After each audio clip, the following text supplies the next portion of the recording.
उंगलियों को कप बनाते हुए आंखों को ऊपर रखें, आंखें खोलें, पलकें झपकाएं, धीरे धीरे हाथ। हम लोग सुबह से लेकर शाम तक काम काम काम काम काम लगे रहते हैं।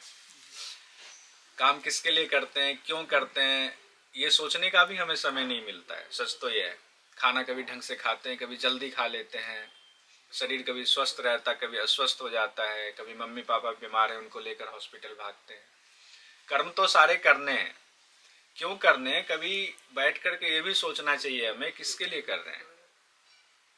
काम तो कर रहे हैं, करना ही है, किसके लिए करना है।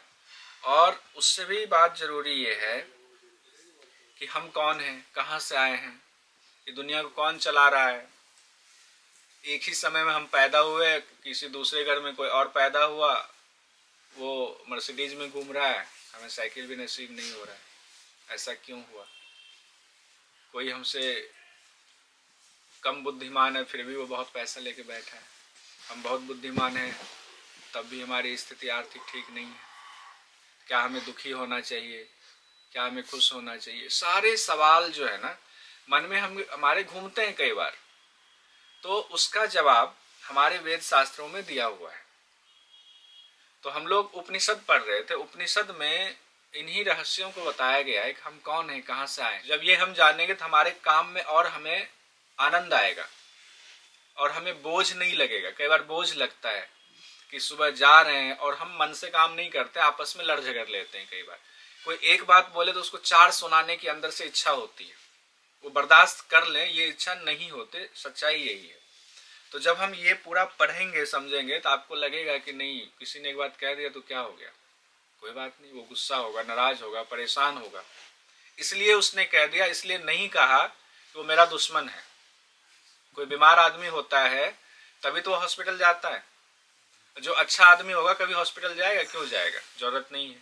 तो कोई अगर आपसे गुस्से में कुछ कह रहा तो आप ये ना सोचें कि उसको जवाब देना, ये सोचें, भगवान से प्रार्थना करें, वो बीमार है, उसकी मानसिक स्थिति कुछ परेशानी होगी जिस वजह से वो कड़वा बोल रहा है, लड़ाई झगड़ा कर रहा है। बहरहाल हम लोग शुरू कर रहे हैं, आज दूसरा उपनिषद पढ़ेंगे। पहले हम लोगों ने ईशावास्य उपनिषद पढ़ा था, आज केन उपनिषद पढ़ेंगे।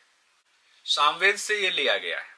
हमारे यहाँ गुरु परंपरा होती थी, शिष्य बैठ रहे हैं, गुरु पढ़ा रहे हैं, 25 साल तक तो पढ़ाई होती, आश्रम में बच्चों को भेज देते थे, वहाँ वो पढ़ते थे। 25 साल के बाद जब पूरी होती थी पढ़ाई, वो आते थे, फिर वो गृहस्थ आश्रम में लगते थे काम धंधा में। तो 25 साल क्या पढ़ते थे? वो सारा ज्ञान लेकर आते थे, उसके बाद तो वो ज्ञान को जो है इस्तेमाल करते थे अपने जीवन में, जिस काम में। इसमें गुरु शिष्य परंपरा में बताया गया है कि एक शिष्य है जो गुरु के पास बैठा हुआ है और गुरु से सवाल पूछ रहा है। उसने 4 सवाल पूछे। 4 सवाल क्या पूछा है? उसने कहा पहला सवाल कि हे गुरुदेव ये बताइए, किससे प्रेरित होकर मन जो है विषयों में जाता है? हमारा मन जो है कहता है ना हमें अभी रसगुल्ला खाना है या समोसा खाना है, या हमें जो है बढ़िया गाड़ी पे घूमना है या कोई ब्रांडेड कपड़ा पहनना है। मन ही तो कहता है, और ये जो पहनना है वो विषय हो गया। तो शिष्य पूछ रहा है कि ये मन जो इधर उधर भागता है ये किससे प्रेरित होता है? कौन मन को भगाता है? कैसे मन में शक्ति आ जाती है वो भागे, वो सोचे कि हमारी सुंदर पत्नी हो, हमारा बड़ा महल हो, हमारे बच्चे बहुत अच्छे कर जाए? कौन करता है? दूसरा सवाल पूछता है शिष्य कि किससे प्रेरित होकर, किसकी शक्ति से प्राण जो है हमारे शरीर में पूरे फैल रहा है और शरीर को बचाए हुए है? ये प्राण कैसे संचालित हो रहा है? कौन संचालित कर रहा है इसको? प्राण किससे प्रेरित हो रहा है? दूसरा सवाल पूछा। तीसरा सवाल पूछता है शिष्य कि किससे क्रियाशील होकर के, किसकी शक्ति से ये वाणी जो है वो निकल रही है? अब मान लो एक डेड बॉडी को रख दिया जाए यहाँ, सबको, मुंह तो उसके भी है, जीभ उसकी भी है, दांत उसके भी हैं, लेकिन वो बोल नहीं रहा है। और हम बोल रहे हैं, आप सुन रहे हैं, आप बोलेंगे तो हम सुनेंगे। तो ये वाणी है ना, ये वाणी कैसे जो है निकल रही है? इसमें कौन सी शक्ति कार्य कर रही है? 3 सवाल हो गए। चौथा सवाल पूछता है वो कौन सी शक्ति है जो आंख कान को नियुक्त करता है? वाणी की बात हो गई। कान और आंख जो देख रहा है कि लाल पीला हरा सब देख रहा है, ये कपड़े देख रहे हैं, वो देख रहे हैं, अच्छी चीज बुरी चीज देख रहे हैं। और कान जो है सुन रहा है सब कुछ, आप कुछ कह रहे हो, आपकी बात हम सुन ले रहे हैं, समझ। किसकी शक्ति से हो रहा है ये कैसे हो रहा है कि आप बोल वहां रहे हो, हम यहाँ सुन ले रहे हैं, समझ ले रहे हैं? कैसे? ये 4 सवाल शिष्य ने पूछे हैं। अब गुरु जो चारों सवालों का जवाब दे रहे हैं वो देखिए। गुरु भी सोच रहे हैं कि चलो शिष्य ने इतना बड़ा सवाल पूछ दिया है तो इसका जवाब जरा इसको सीधे सीधे ना बताए के थोड़ा पहले संकेत में बताते हैं। संकेत में बताएंगे, अगर ये समझ गया तो ठीक है, नहीं तो फिर डिटेल में भी बताएंगे। तो अब गुरु कहते हैं, शिष्य ने जो सवाल पूछा, जो मन का भी मन है। अब पहला सवाल था ना कि मन किनके प्रेरणा से विषयों में जाता है, तो कहते हैं कि जो मन का भी मन है, जो शब्द मतलब वो है जो मन का भी मन है। अब मन का मन क्या होगा? कहने का मतलब मन का मालिक हुआ, मतलब उन्होंने कोई ऐसी शक्ति दे दी कि मन इधर लग रहा है। तो डायरेक्ट जवाब नहीं दे रहे हैं, डायरेक्ट नहीं समझा रहे हैं, थोड़ा इशारों में समझा रहे हैं। पहले कोई चीज आप ही किसी से पूछते हैं, माँ बाप से पूछते हैं तो इशारों में बता देते हैं, फिर लगता है नहीं समझ आए तो फिर डिटेल बताते हैं। वैसे ही गुरु शिष्य का संवाद चल रहा है। फिर कहते हैं जो प्राण है उस प्राण का भी वो प्राण है। हमारा क्या है, हम जिंदा क्यों हैं? कहते हैं हमारा प्राण है तो हम जिंदा हैं। वैसे प्राण भी किसी से संचालित हो रहा है तो प्राण का भी कोई प्राण होगा, यानी प्राण की कोई शक्ति होगी। उसके बाद कहते हैं जो वाणी का भी वाणी है, यानी जो वाणी निकल रही है इसकी जो शक्ति होगी, जो इसको संचालित कोई है। कहते हैं जो स्रोत यानी कान है, और जो चक्षु यानी आंख है, कान का वो कान है, कान की शक्ति है, और आंख की वो अंदर की कोई शक्ति है, वही सबका प्रेरक है। यानी वो जो शक्ति है, कई बार क्या होता है आंखें होती हैं लेकिन उसकी शक्ति खत्म हो जाती है। तो गुरु कहते हैं कि जिनकी शक्ति पाकर सब अपना कार्य कर रहे हैं, वही शक्ति जो है सबसे बड़े है। उन्होंने कह दिया कि अब जो है उस तत्व को, उस शक्ति को जान करके आदमी से आता है कि अरे वो शक्ति है तो सब कुछ है, नहीं है तो जीवन का कोई अर्थ नहीं है। हम तो खामखा एक दूसरे से लड़ रहे हैं, हम थोड़ा सा 6 फीट का हो जाते हैं, थोड़े डोले सोले बनाते हैं तो रोड पे हम ऐसे चलते हैं कि हम ही शक्तिशाली। कमजोर आदमी ने कुछ बोला, धक्का देकर हटा दिया, हम सोचते हैं ये शक्ति मेरी है, जबकि सच ये नहीं है, वो शक्ति मेरी है ही नहीं। किसी दिन ऐसा आता है 6 फीट वाले का भी एक्सीडेंट हो जाता है तो रोड पे पड़ा रहता है या हॉस्पिटल में पड़ा रहता है, तो शक्ति कहाँ गई? आप थे तो आपकी इतनी शक्ति होनी चाहिए, आपका एक्सीडेंट ना हो, आप इतने बलशाली हो। तो अपनी शक्ति पे घमंड नहीं करना चाहिए क्योंकि वो आपका है ही नहीं। तो इसी चीज को जान करके जब हम जीवन जीते हैं तो तब हमें मुक्ति मिलती, तब हमें आनंद आता है। अब शिष्य ने कहा, अब शिष्य तो थोड़ा बहुत समझ में आया, अब वो तो गुरु के शिष्य थे लेकिन उनको पूरी बात समझ में नहीं आई। वो क्या हुआ, उनकी जिज्ञासा और बढ़ गई, शिष्य और जानना चाह रहे हैं कि अब आखिर वो शक्ति जो है कहाँ से आ रही है, कैसे क्या हो रहा है। तो उनके चेहरे पे होता है ना, कोई चीज हम आपको बता रहे तो आपके चेहरे पे क्वेश्चन मार्क जैसा एक आ जाता है, पूरा समझ जाते हैं तो भाव अलग होता है। तो शिष्य के चेहरे पे ऐसा ही भाव आ गया कि मैं मतलब जिज्ञासा बढ़ गई और जानते हैं क्या है ये। आपने तो 4 सवाल का जवाब दिया लेकिन पूरा नहीं, आपने ठीक से नहीं बताया, डिटेल नहीं बताया। तो गुरुजी जो है अब कहते हैं, समझ गए वो चेहरे देख करके, वो कहते हैं अच्छा कोई बात नहीं, मैं पूरा खोल के बताता हूँ कि वो जो शक्तिशाली जो है, जो सबको संचालित कर रहे हैं, उनके बारे में और सुन लो। कहते हैं सुनो वत्स, उस पर ब्रह्म तक ना तो हमारी आंखें पहुंच सकती हैं, क्योंकि आंखें तो तब पहुंचेंगी ना आप हमें देख सकते हो, क्योंकि आपने हमें नहीं बनाया ना, हमने आपको बनाया, तो हम एक दूसरे को देख सकते हैं। लेकिन जिसने जिसको बनाया उसकी क्षमता कैसे होगी कि बनाने वाले को पूरा जान ले। तो कहते हैं गुरु कि वो जो आंखें हैं तुम्हारी, वो आंखें उस तक नहीं पहुंच सकती हैं, उस शक्ति तक। तुम्हारी वाणी आदि जो कर्मेंद्रियां हैं वो उनको वो भी नहीं जान सकती हैं।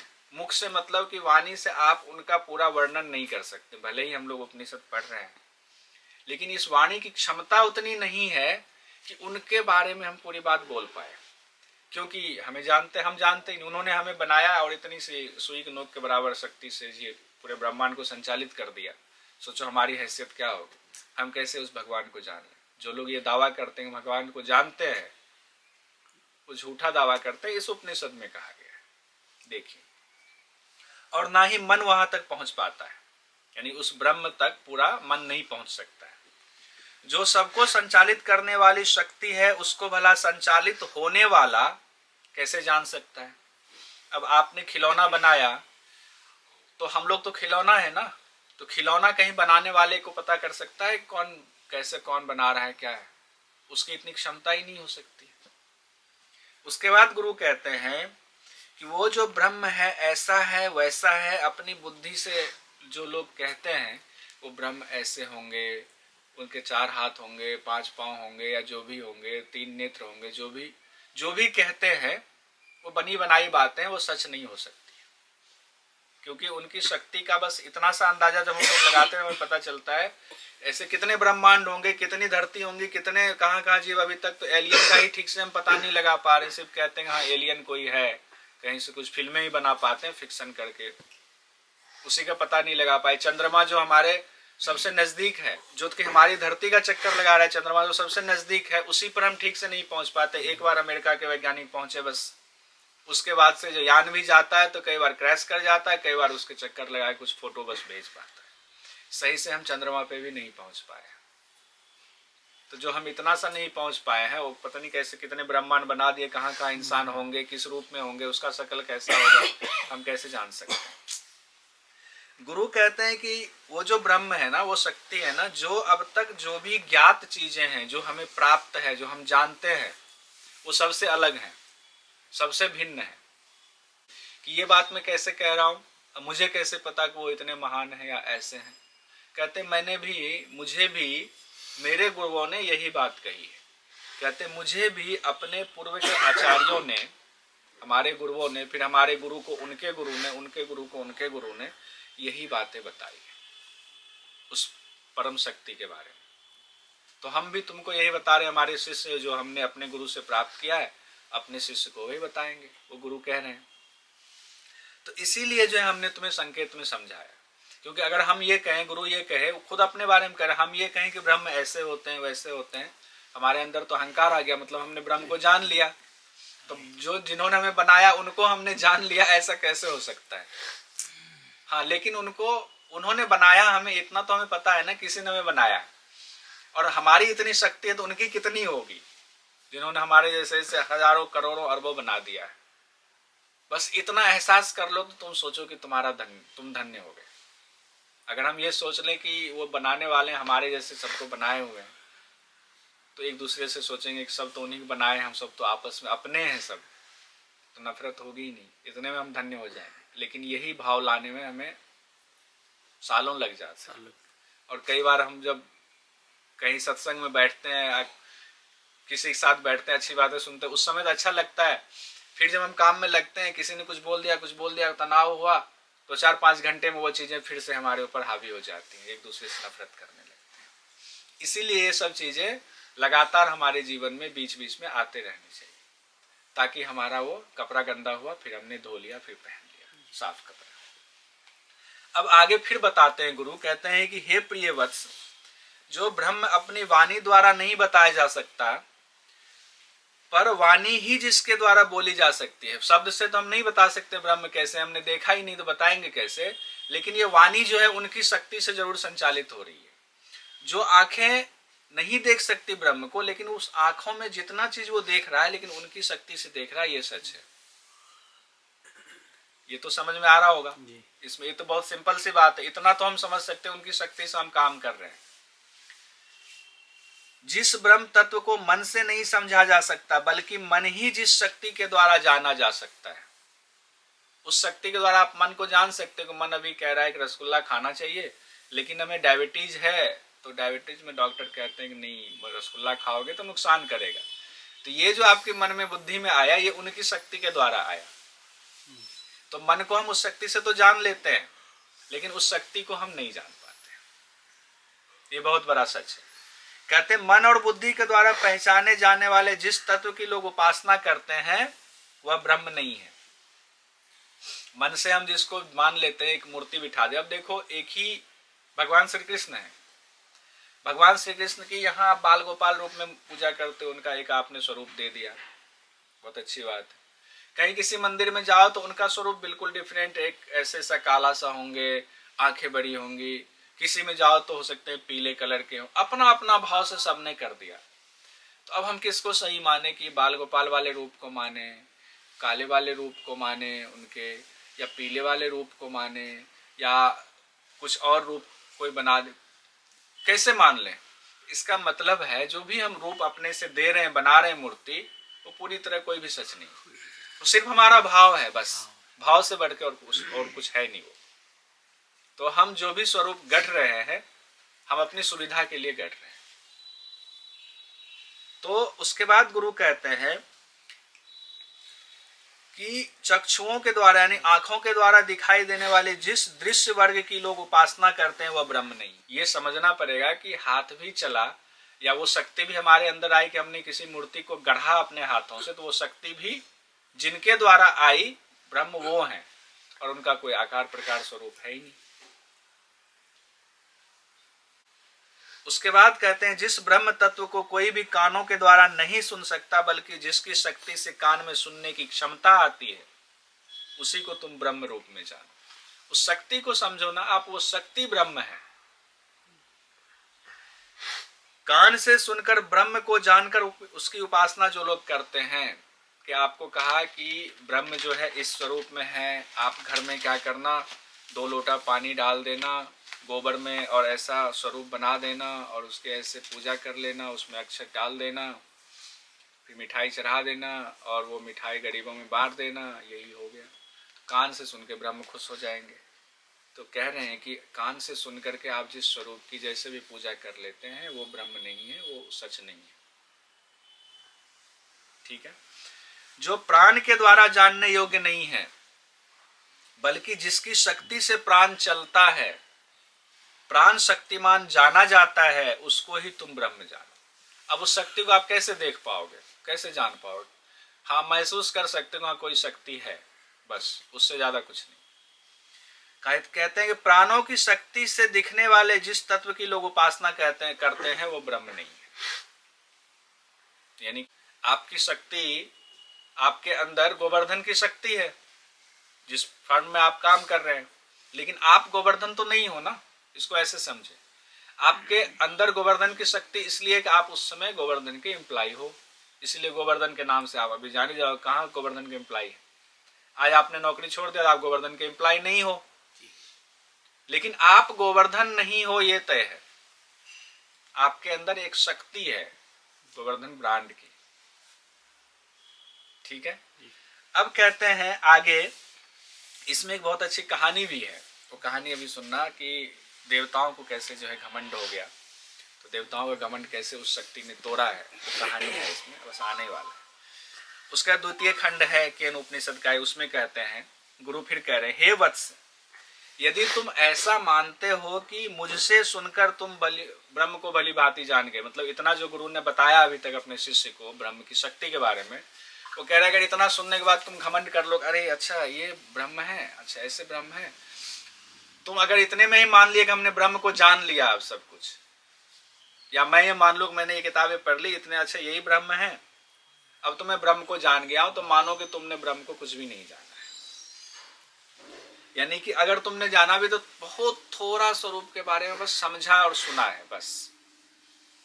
उसके बाद गुरु कहते हैं, क्योंकि उस पर ब्रह्म का आंशिक स्वरूप जो जीवात्मा है, आंशिक स्वरूप मतलब बहुत छोटा सा स्वरूप, जीवात्मा मतलब जो हर जीव के अंदर जो आत्मा है उसको जीवात्मा कहते हैं। एक उस ब्रह्म का आंशिक स्वरूप है वो जीवात्मा, यानी हमारे अंदर उनका एक अंश मौजूद है।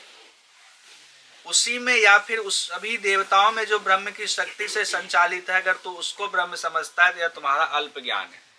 अगर हम इसी को ब्रह्म समझ लें कि यही ब्रह्म, नहीं ये ब्रह्म की शक्ति, वही कहा ना, आप जिस दुकान में हैं गोवर्धन में, वो गोवर्धन का ब्रांड आप पे चिपका हुआ है, आप गोवर्धन नहीं हो।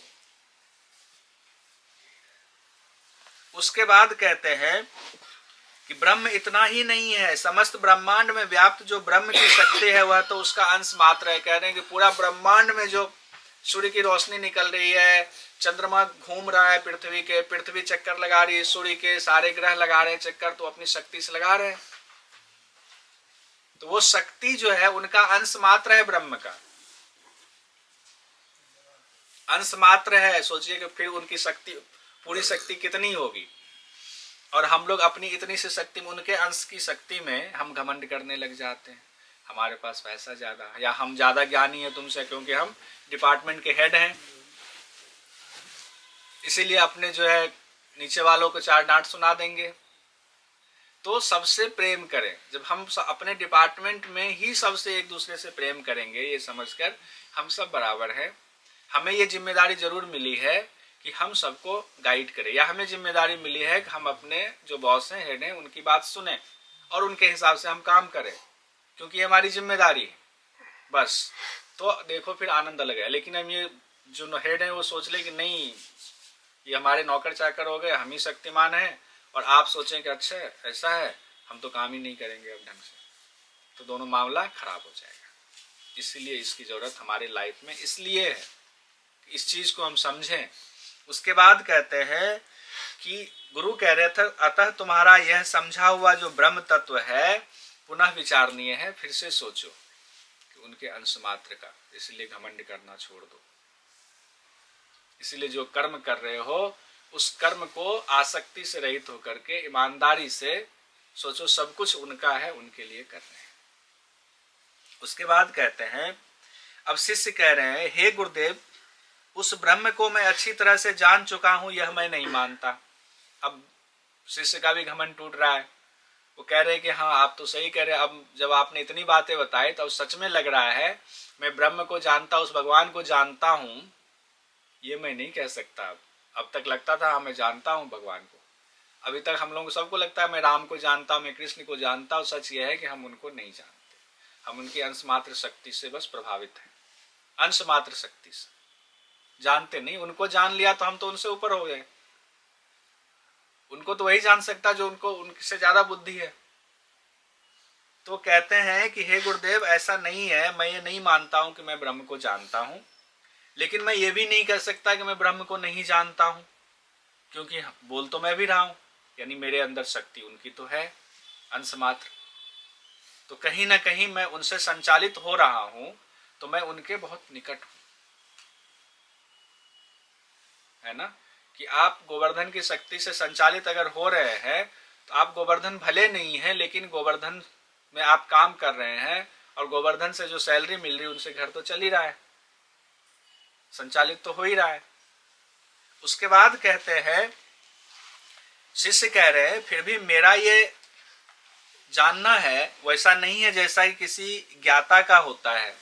ज्ञाता का मतलब जो सब कुछ जान लेता है अपनी ज्ञेय वस्तु के बारे में। जैसे आप अपने डिपार्टमेंट के बारे में सब कुछ जानते हो कि आपके डिपार्टमेंट में कौन सा पैंट कहाँ रखा है, कौन सी शर्ट कहाँ रखी है, वो आपको पता है। ग्राहक आने पर आप क्या दोगे, कहाँ से निकाल कर दोगे, तो आप ज्ञाता हो गए। जिस चीज को आप जानते हो वो ज्ञेय वस्तु हो गई। तो शिष्य कह रहे हैं कि मैं ये तो नहीं कह सकता कि मैं ज्ञाता हूं, क्योंकि ज्ञाता तो मैं हो ही नहीं सकता, ब्रह्म का कोई ज्ञाता नहीं हो सकता, ब्रह्म खुद अपने ज्ञाता है।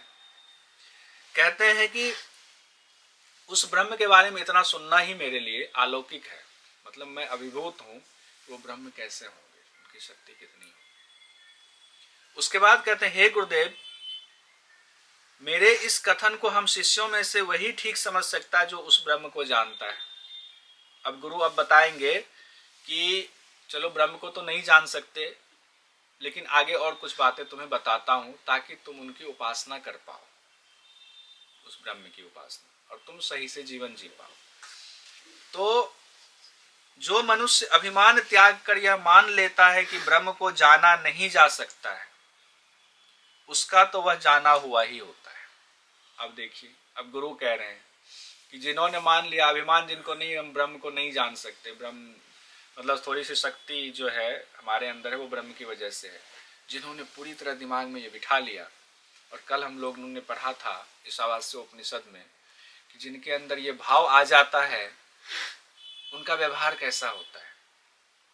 कल बात हुई थी ना कि उनका व्यवहार होता है, वो किसी से फिर नफरत नहीं करेंगे, उनको सब में ब्रह्म ही नजर आता है, उनको लगता है सब कुछ तो ब्रह्म का है, मेरा कुछ है ही नहीं, ये भी अपने वो भी अपने, मतलब वो आनंद में मगन रहता है।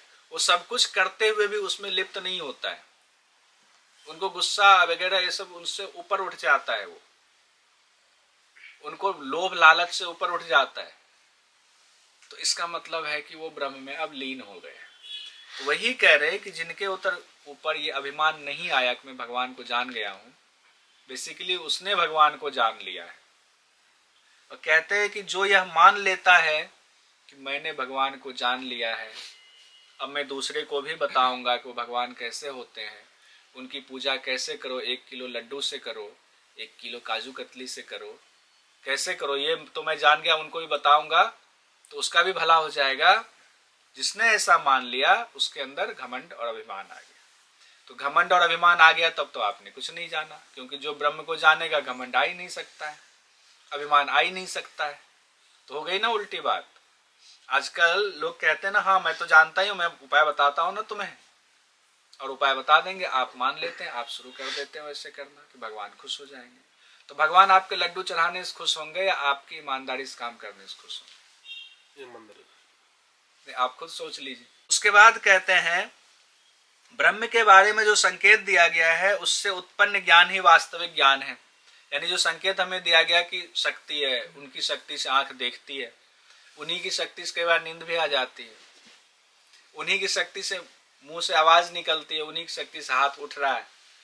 तो जो इसको भी एहसास कर लेता है और ये मान लेता है कि मेरी अपनी शक्ति कुछ नहीं है, वो सोचो कि उन्होंने ब्रह्म के बारे में जानकारी, लेकिन अभिमान हुआ तो फिर वो नहीं, कुछ नहीं गया, सब पानी हो जाएगा, जीरो हो जाएगा। अब कहते हैं कि ये सब मानव जीवन में ही क्यों होता है, इसके लिए कुत्ता बिल्ली बाकियों को क्यों नहीं होता है? तो कहते हैं, गुरु कह रहे मानव जीवन अत्यंत दुर्लभ है, इसलिए इस जीवन में ही तत्परता से लगकर जो परमात्मा की प्राप्ति नहीं करता वह बहुत बड़ी भूल करता है।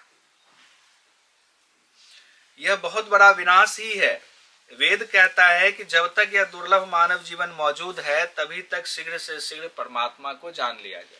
अब ये बताइए, क्या परमात्मा को जानने के लिए हमें संन्यास लेना पड़ेगा, जंगल में जाना पड़ेगा, तीर्थ स्थान में जाना पड़ेगा? कहीं नहीं जाना पड़ेगा। इसीलिए हमें अपना काम करना है और सबके प्रति अच्छा भाव रखते हुए, क्योंकि हमारा अपनी शक्ति कुछ है नहीं।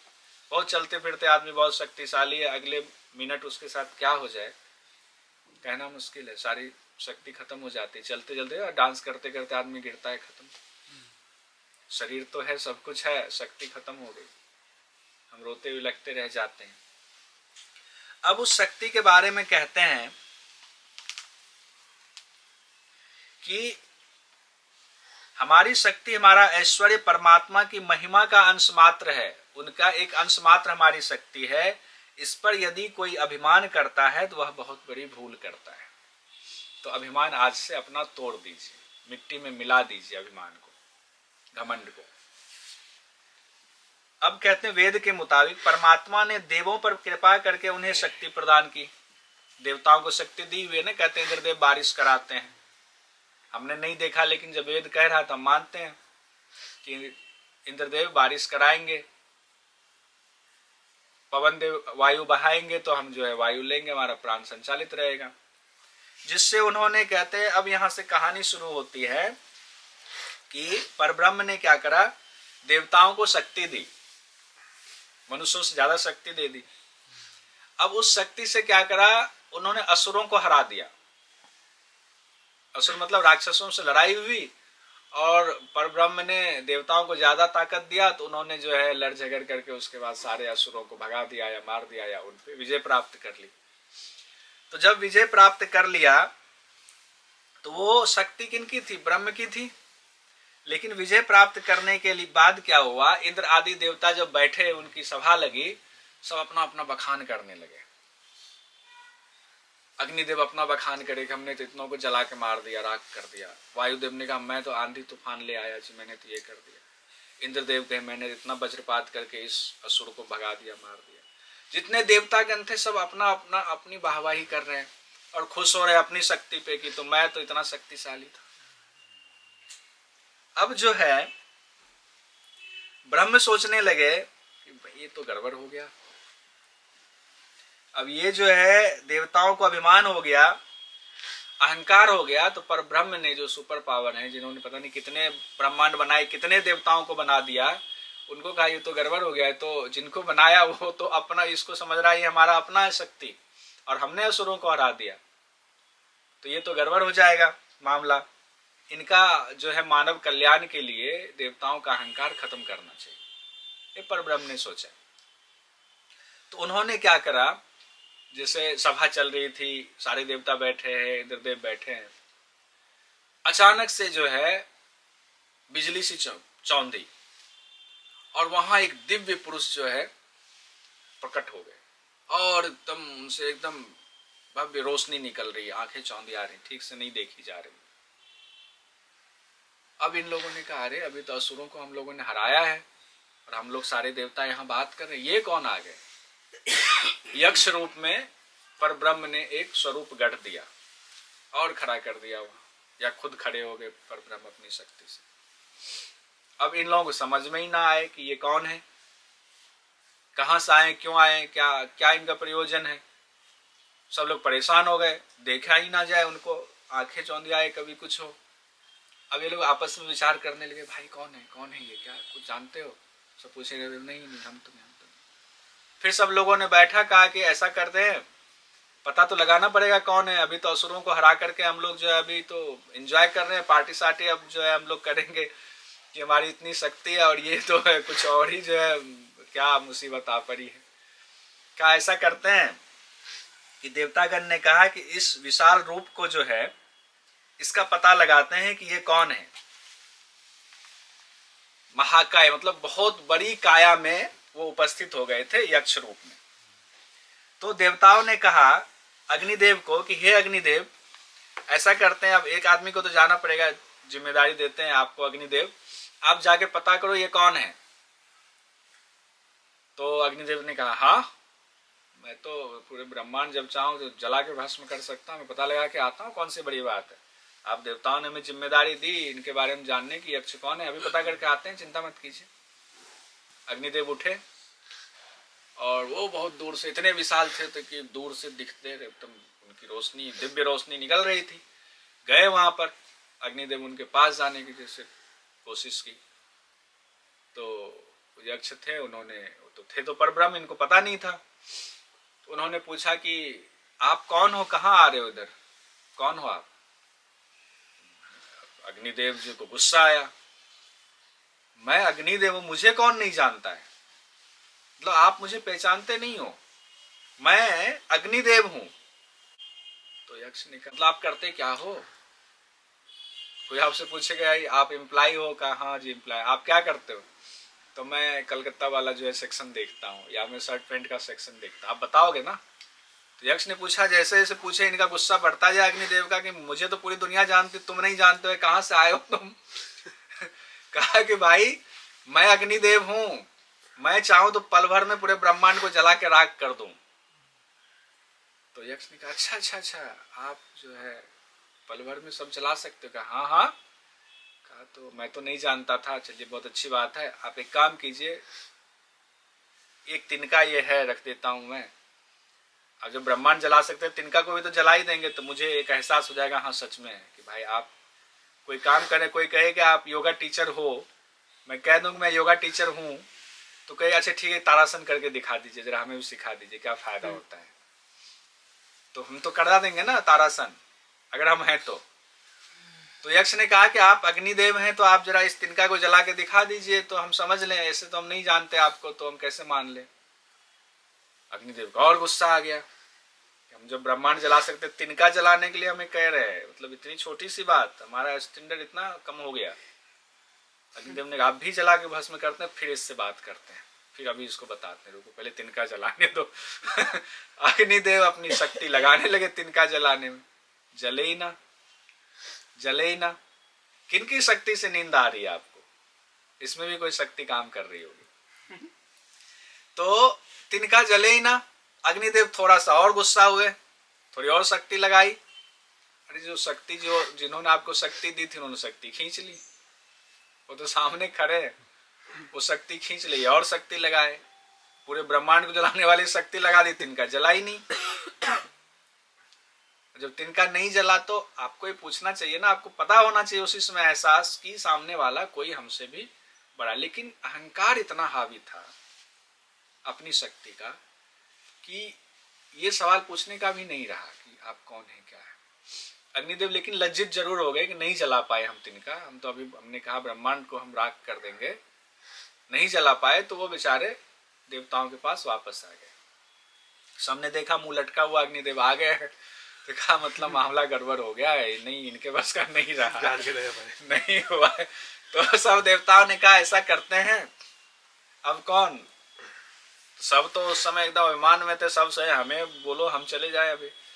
सबने कहा ठीक है वायुदेव आप जाइए, कि वायुदेव को भेजा गया। अब वायुदेव जो है चले, अच्छा जी आपसे नहीं हुआ, अग्निदेव कहते हैं तुमसे नहीं, अच्छा चलो कोई नहीं मैं पता लगा कर, कोई बात चिंता मत करो मैं हूं ना।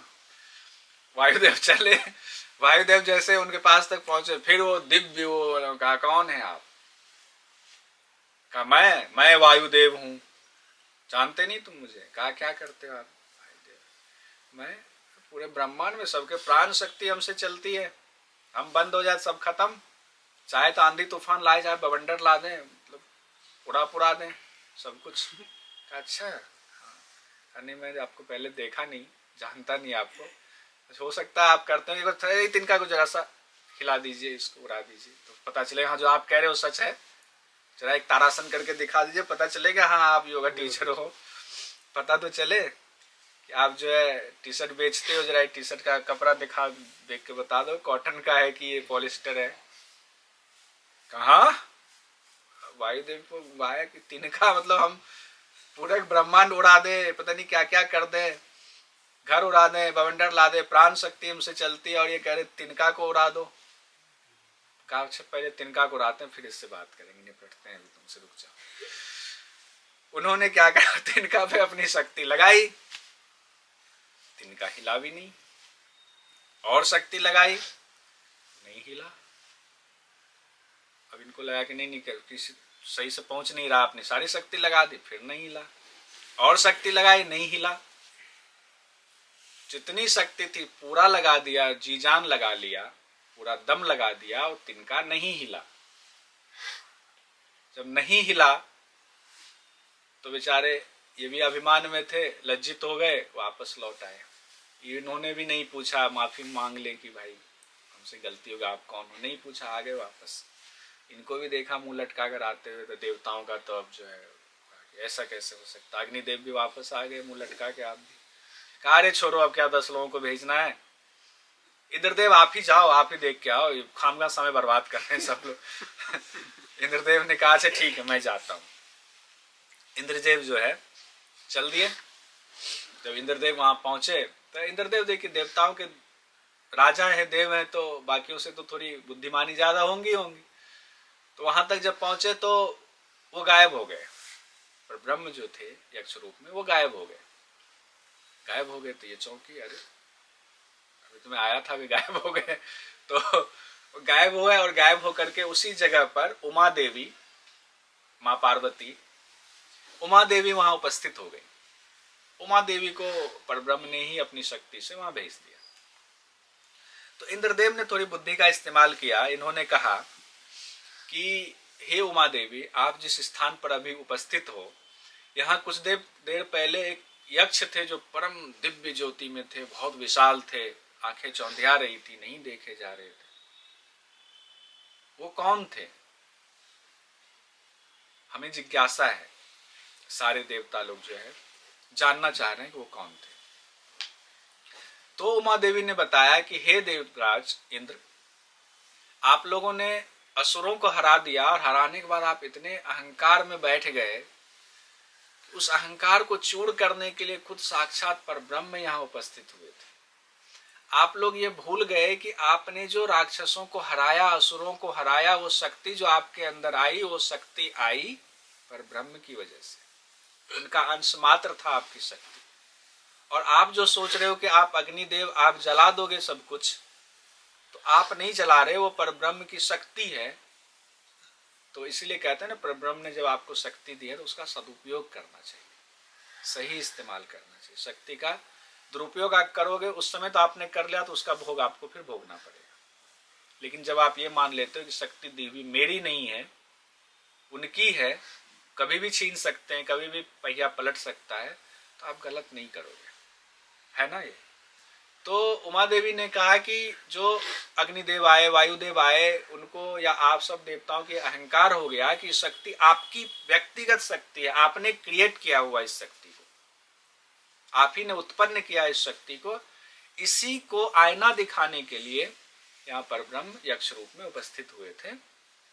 वो चले गए हैं और उन्होंने मुझे जिम्मेदारी दी, आपको ये बात बताओ। अब जो है इंद्रदेव जो पछताने लगे, ये क्या हो गया। सच में तो हम लोग जो सारा अहंकार जो अभी तक असुरों का हराने का अहंकार था, सब धरा का धरा। हाथ जोड़ करके हे माते, गलती हो गई कि हमने उस स्वरूप को देखा, वहां तक पहुंचे और वो गायब हो गए। काश कि हमें पता होता तो हम पांव पकड़ लेते। मतलब जिस ब्रह्म को जानने के लिए हम इतनी तपस्या करते हैं, देवतागण भी तपस्या करते हैं। बताओ, योग शास्त्र में लिखा है भगवान ब्रह्मा, भगवान जिन्होंने अपनी धरती को बनाया, जो सृष्टि चला रहे हैं, वो भी प्राणायाम का अभ्यास करते हैं। उनकी भी आयु गिनी हुई है। भले ही हम लोगों की आयु उनके सामने सुई की नोक के बराबर हो, लेकिन आयु तो उनकी भी है। तो उसमें लिखा हुआ है योग शास्त्र में कि ब्रह्मा भगवान भी प्राणायाम का अभ्यास करते हैं लंबी आयु पाने के लिए। तो यानी कि उपासना सब लोग कर रहे हैं। अगर उसको दूसरे अर्थ में कहें, उस ब्रह्म की शक्ति से ही सब संचालित है, उस ब्रह्म में मिलने के लिए सब कर रहे हैं। तो अब इंद्रदेव जो है वो क्षमा याचना करने लगे कि मुझसे गलती हो गई। तो उमा देवी ने कहा कि तुम जिन दिव्य अक्ष को देख रहे थे, वो जो इस समय अंतर्ध्यान हो गए हैं, वो साक्षात परब्रह्म परमेश्वर हैं। देवों ने असुरों पर जो विजय प्राप्त की, वो ब्रह्म की शक्ति से ही संभव हो पाया। लेकिन तुम लोगों ने उसे अपनी विजय मानकर अभिमान करने लगे, जबकि तुम लोग तो सिर्फ निमित्त मात्र थे। जैसे गीता में अर्जुन को कहा ना श्री कृष्ण ने, तुम तो निमित्त मात्र हो, तुम लड़ाई नहीं भी करोगे अर्जुन ना, तो भी जो लोग ये है ना, इनको मरना है तो मरेंगे ही मरेंगे, क्योंकि इनका पाप का घड़ा भर गया है, इनको मरना ही मरना है। तो अर्जुन ने कहा ऐसा कैसे मान ले कि मरेंगे ही मरेंगे, आप तो ऐसे, आप तो सखा हो। कहा नहीं अर्जुन, मैं तुम्हें जो ज्ञान दे रहा हूं ना, ये ज्ञान सबसे पहले मैंने सूर्य को दिया था, फिर सूर्य ने अपने पुत्र को दिया वैवस्वत मनु को, फिर उन्होंने अपने बच्चे को। इस तरह से ये ज्ञान फैला था। अर्जुन को शंका हुआ, कहा कि हे केशव, आप तो अभी मेरे सामने पैदा हुए, मतलब साथ साथ पैदा हुए हम लोग, कुछ 19-20 का, कोई 1 साल बड़ा है, कोई 1 साल छोटा, साथ खेले कूदे हैं, अभी आप मेरे सारथी हो। और सूर्य तो पता नहीं हजारों साल से आप कह रहे हो आपने सूर्य को ज्ञान दे दिया। ये बात कुछ समझ में नहीं आई। तो कहा कि मैं तो अभी इस रूप में, शरीर रूप में अभी हूं तुम्हारे सामने, मैं कभी मरता नहीं हूं, मैं ब्रह्म हूं। और मैंने बहुत पहले सूर्य को ज्ञान दिया था, वो ज्ञान बाद में योग का लुप्त हो गया, तो अब मैं दोबारा तुमको ज्ञान दे रहा हूं, अब ये ज्ञान फिर से चलेगा आगे। कहा अच्छा ऐसी बात है। कहा फिर तो आप जो दिख रहे हो हमारे जैसे शरीर में छोटे से में, तो आपका तो स्वरूप बहुत बड़ा होगा। कहा का स्वरूप को दिखा दो एक बार। हमें दिख क्यों नहीं, हमें आप हमारे जैसे क्यों 2 हाथ वाले दिख रहे हो, 2 आंख वाले, उस स्वरूप को दिखाओ। तब भगवान श्री कृष्ण, हम लोग टीवी में देखा है ना हम लोग महाभारत में, तब भगवान ने जो कहा कि नहीं ऐसे तो तुम नहीं देख सकते, इन आंखों में उतनी क्षमता नहीं है, जो अभी बात हो रही थी कि इन उपनिषद में कि आंखें उस ब्रह्म को नहीं देख सकती। तो अर्जुन को दिव्य दृष्टि दिया, उस समय के लिए दिव्य दृष्टि दिया। तो उस दिव्य दृष्टि की वजह से, यानी उन्होंने एक थोड़ी सी शक्ति दी कि अब मुझे देखो, मुझे देखने की शक्ति, यानी कि ब्रह्म को देखने की शक्ति दी। तो जब अर्जुन देखने लगे तो अर्जुन पागलों की तरह उनकी स्थिति हो गई, क्योंकि वो जो रूप उन्होंने देखा, विचलित होने लगे वो कि सारे योद्धा, उनका विकराल दांत है, कोई दांत में फंस के मर रहा है, खून निकल रहा है, सारे योद्धा जा रहे हैं और उन्हीं से पैदा भी हो रहे हैं बच्चे। मतलब लगे कि सारा ब्रह्मांड भगवान श्री कृष्ण में समाये हुए हैं। अब अर्जुन जो विचलित होने लगा, थोड़ी देर तक देखा, वो नहीं रहा गया। फिर उन्होंने कहा कि हे देव, अब आप ये शक्ति मुझसे ले लो, ले लो, आप ये हटाओ, मुझसे नहीं देखा जा रहा है। भगवान श्री कृष्ण हंसने लगे, वो शक्ति फिर हटा ली, सामान्य शक्ति आंखों की रहने दी। और फिर जो है अर्जुन ने कहा कि मुझे ना आप अपना, मैं बहुत विचलित हो गया था इस रूप को देखकर, आप अपना चतुर्भुज रूप के दर्शन करा दो जिससे मन को थोड़ा शांति हो। फिर भगवान ने अपना चतुर्भुज रूप दिखाया, फिर मन थोड़ा शांत हुआ अर्जुन का। फिर अर्जुन को लगा नहीं, हमारे साथ तो साक्षात भगवान है। तब उन्होंने कहा कि देखो अर्जुन, मरना सबको है, जो होना है, तुम बस निमित्त मात्र बनोगे, अब तुम्हारा ये कर्तव्य है। तुमने अपने भाइयों से ना लड़ाई हो इसके लिए सब कोशिश कर ली, नहीं माना, तो अब लड़ना पड़ेगा। और तुम लड़ने में भी अपना हाथ जोड़ करके जो नियम है लड़ाई का उसको पालन करो। उस समय यही चलता था। तब जा करके ये लड़ाई हुई। और जिनको मरना था, अर्जुन सोचे कि हमने कर्णों को मारा, तो ये उनकी भूल थी, इसीलिए आप जो करते हो आपसे नहीं होता। लेकिन अब किसी का कर्ण जाके वध नहीं कर देना है कि भगवान करा रहे हैं। तो हमें कर्म और दुष्कर्म को समझना पड़ेगा कि सही कर्म क्या है, गलत कर्म क्या है। कहते जब भक्त के हृदय में ब्रह्म को जानने और दर्शन की तीव्र इच्छा होती है, तब भगवान उसकी जिज्ञासा को और भी तीव्र बनाने के लिए बिजली चमकने की तरह पलक झपकने भर के लिए अपने स्वरूप की झलक दिखलाकर छिप जाया करते हैं। जैसे कि इंद्र के सामने झलक दिखलाकर यक्ष यानी पर ब्रह्म अंतर्ध्यान हो गए। केन उपनिषद में आध्यात्मिक उदाहरण जो दिया जा रहा है, जो हमारा मन इस ब्रह्म के पास जाता हुआ दिखाई देता है, जो मन इस ब्रह्म का लगातार प्रेम पूर्वक स्मरण करता है, उसी मन के द्वारा ब्रह्म के साक्षात्कार की उत्कट अभिलाषा भी होती है। जब हम सब कुछ जान लेते हैं ना, तो होता है कि नहीं भगवान तो है, अब पूरा विश्वास हो जाता है। नहीं भगवान, कोई घटना हमारे जीवन में ऐसी घट जाती है, हमने भगवान को याद किया, हम बड़े ईमानदारी से हमने कोई ऐसा किया, किसी का कुछ बुरा नहीं किया, फिर भी हमारे साथ बुरा होने लगा, हमने भगवान को याद किया और चमत्कार हुआ कि हमारे साथ बुरा नहीं हुआ, ऐसा लगा बुरा हो रहा, हम मुसीबत से निकल आए। तो उस समय कुछ समय के लिए, कुछ क्षण के लिए हमें लगता नहीं भगवान है, हे भगवान। भले ही कुछ समय के बाद फिर वो चीजें हम भूल जाते हैं, लेकिन एक कुछ पल ऐसा हमारे जीवन में आता है जब भगवान पे अगाध विश्वास हो जाता है। नहीं, कोई शक्ति है जिन्होंने हमारी बात सुन ली, लेकिन हम उस पर टिके नहीं रहते, वो चीजें आती हैं फिर चली जाती है। कहते हैं कि उस सर्वशक्तिशाली परब्रह्म परमात्मा का नाम तद्वन है जो सभी प्राणी के लिए प्रापनीय है। यानी कोई प्राणी ऐसा नहीं है जो उसको प्राप्त नहीं कर सकते हैं, चाहे वो शूद्र हो, चाहे वैश्य हो, चाहे कोई भी कैटेगरी के हो। तो ये कैटेगरी फिर ब्रह्म ने तो सबको बनाया, कैटेगरी तो हमने बनाया है। सबके अंदर वो जीवात्मा है, उनका अंश है ना। तो जब वो अंश है और परब्रह्म नहीं किसी से छुआछूत कर रहे हैं, तो हम आपकी शक्ति क्यों, हम क्यों किसी से छुआछूत करें? ये कभी मत कीजिए। ये हमारा बनाया हुआ है, परब्रह्म का बनाया हुआ नहीं। उन्होंने सबको दो हाथ, दो पांव, दो आंखें दे दी, तो सब हमारे अपने हैं। कहते वह प्राणी मात्र की अभिलाषा का विषय और सबका परम प्रिय है। इस भाव के साथ उसकी उपासना करनी चाहिए। जो भी साधक उस ब्रह्म को इस प्रकार जान लेता है, उसको निस्संदेह ही सभी प्राणी चाहने लगते और सबका प्रिय हो जाता है। अगर आप सबसे अच्छा भाव रखेंगे, सबसे अच्छा बोलेंगे, तो सब आपको अच्छा मानेंगे, सब बाकी लोग भी आपसे प्रेम करने लगेंगे। ब्रह्म के बारे में इतना सुनने के बाद भी शिष्य उसे पूरी तरह हृदय में नहीं बिठा सका और गुरुदेव से पूछा, हे गुरुदेव, मुझे उपनिषद की उस रहस्यमयी ब्रह्म विद्या का उपदेश कीजिए। इस पर गुरु ने कहा, वत्स, हम तुम्हें ब्रह्म विद्या का उपदेश कर चुके हैं, जो बताया है वही ब्रह्म विद्या है, उसी को एहसास करो और उसी रास्ते पर चलो। फिर भी तुम उसे प्राप्त करने के साधनों को जानना चाहते हो, तो सुनो, उस रहस्यमयी ब्रह्म विद्या को प्राप्त करने के 3 आधार बताए गए हैं। पहला आधार है तपस्या करना। अब तपस्या का मतलब क्या है कि चले जाए सब कुछ छोड़ छाड़ के हिमालय में? नहीं। कहते तपस्या मतलब स्वधर्म का पालन करना। जो आपका काम है, आप पिता हो तो आपका स्वधर्म है कि बच्चे का रक्षा करनी है, उसको स्कूल में पढ़ाना है, पढ़ाने के लिए पैसा आएगा, उसके लिए कमाना है, नौकरी करनी है, यही तपस्या है। और तपस्या का अर्थ यह है कि आपको उस राह में कितना भी कष्ट आए, सहर्ष उसको स्वीकार कीजिए। चलने में पांव दुखने लगे, दुकान की तरफ चले तो दुखेगा, 2 दिन दुखेगा, तीसरे दिन शरीर हैबिचुअल हो जाएगा, कोई बात नहीं। तो उस रास्ते में, आपके कर्म के रास्ते में जो कठिनता आती है, उसको सहर्ष स्वीकार कीजिए, यही तपस्या है। यानी कर्म से नहीं भागना है। उसके बाद कहते हैं दम यानी इंद्रियों पर नियंत्रण कीजिए। अब हमारी सैलरी है 50,000 रुपये मान लीजिए, हम चाहें कि मर्सिडीज पे घूमेंगे, तो इंद्रिय ने, मन ने कहा ना हमें मर्सिडीज चाहिए, सैलरी 50,000 है, क्या करेंगे? हम चोरी करेंगे, गलत कार्य करेंगे, किसी को धोखा देके पैसे कमाएंगे।